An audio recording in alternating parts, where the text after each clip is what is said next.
Welcome to Food Vendor 101. In this video, I'm going to be talking about the health department and what they're looking for when inspecting your booth. If you've never met me before, my name is Frankie Epifani with Food Vendor 101, and this is where the entrepreneurial spirit goes to learn. I teach entrepreneurs how to become food vendors. I'm also the co-founder of The Spot, which is a very successful food and beverage company that focuses on music festivals and air shows.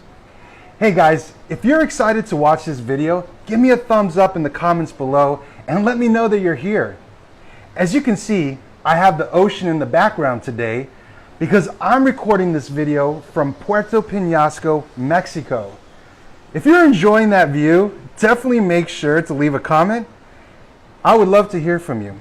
One of the reasons I'm creating these videos is to teach entrepreneurs that when you properly manage your business, you are able to travel anywhere you'd like and spend time with your loved ones. All right, guys. So in today's show, I'm going to talk about the health department. In the beginning of my career, I learned very quickly about the health department and their guidelines because they play a huge part in your success. The health inspector can either be your best friend or your worst enemy, and that all depends on how you follow their rules. Guys, they don't put these rules in place to mess with you. They are there for a reason, and it is your job to understand and learn them before you show up to work an event. Please keep in mind that each county has different guidelines, so I highly recommend you look up the guidelines online for your county. I'm going to go over the basic guidelines that apply to almost every county in the country. Let's start with filling the temporary health permit. For each event that you attend, you will need a health permit in order to participate in the event as a food vendor. The promoter will have to provide a list of the vendors to the health department. This way they can cross-reference the names and know exactly how many vendors will be attending in order to allocate the right amount of inspectors. Once you submit and are approved, you will either receive a permit in advance or a permit will be provided once the inspection is completed on site. All right, I'm about to jump in. Here are a list of the 10 items the health department will be looking for when they arrive in your booth for inspection. It's a little warm out here, so I'm gonna wipe that away, but we're having a great time in Mexico. All right, number one, you're gonna need a hand wash station. I use a 5-gallon Cambro, which you will fill with warm water. That should be at a temperature of between 90 to 100 Fahrenheit. You will also need to have antibacterial soap with a pump valve in order to wash your hands properly, a roll of paper towels in order to dry your hands properly, and a 5-gallon catch bucket underneath your Cambro in order to catch the gray water from spilling on the ground. Let me take a quick drink of water. Number 2 will be dishwashing station. You will need 3 bus tubs to set up this station properly.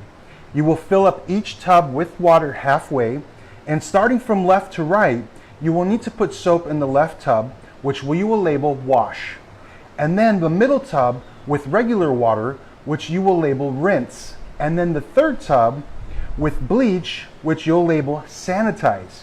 If you set up your hand wash station like this every time, you'll receive a thumbs up from the inspector.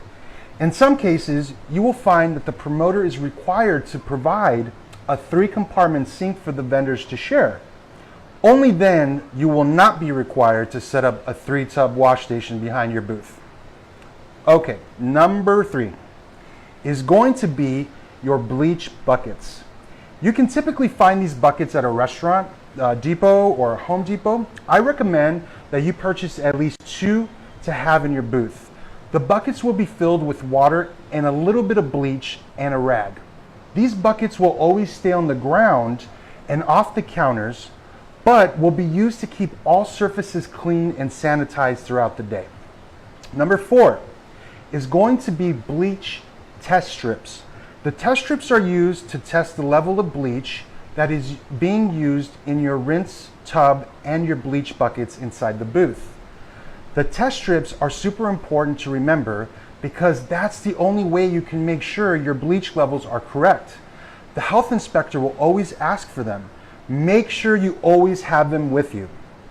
Number 5 is going to be bar rags or towels.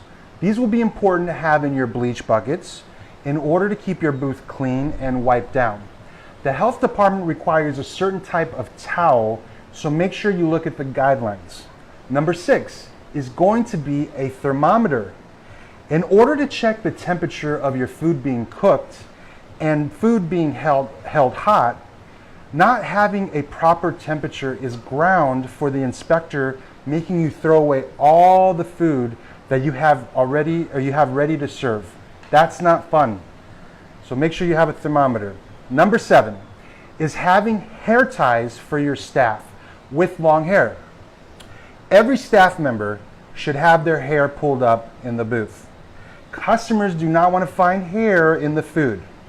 Number 8 is having proper food handling gloves for your staff to use inside the booth while they're working.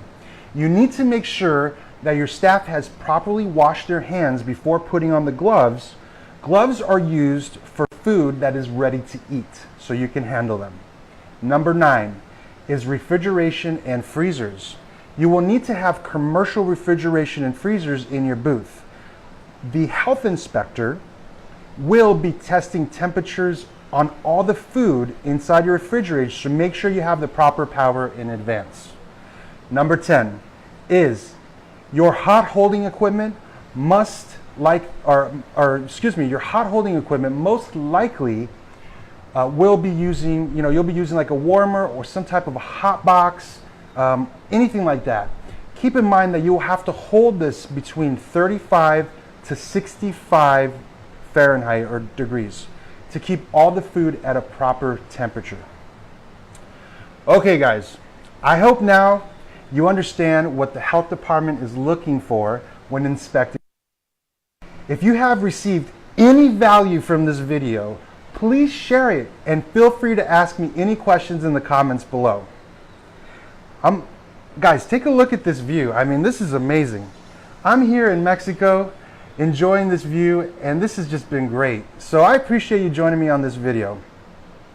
If you're considering getting started as a food vendor, check out our website at Food Vendor 101 and join our mailing list. We're putting together courses to help entrepreneurs like yourself get started in the food vending business. Listen, until next week, my name is Frankie Epifani, and this is Food Vendor 101, where the entrepreneurial spirit goes to learn, and I will see you guys next week. Have a good night.